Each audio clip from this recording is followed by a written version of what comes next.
personally had a son that had special needs.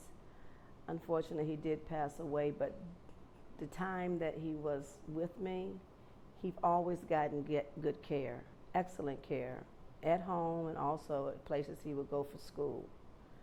So it's kind of like a way of giving back from what I've received. And as long as you show people dignity and respect, you'll never go wrong. You'll never go wrong.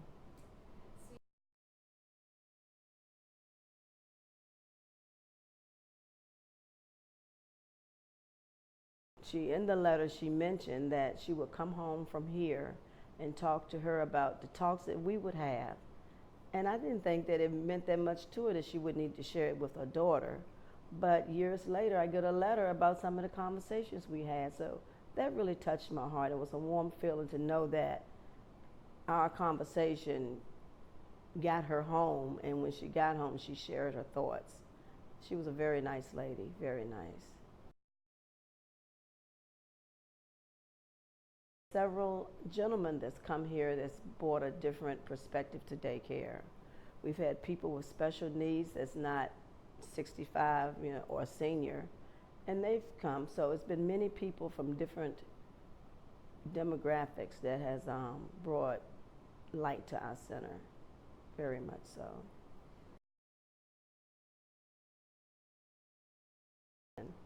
People come here looking for things to do. They're happy to be here. They're glad they're not sitting home watching TV.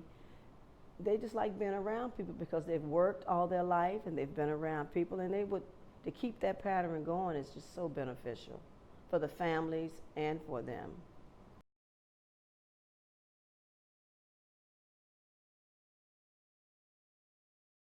Patience, you need patience, but endurance, pace yourself, don't get yourself burnt out, and just know that even if you're having difficult situations to come up with your loved one, it's not the person that you knew in the past, it's the person you know now, and you have to meet them where they are.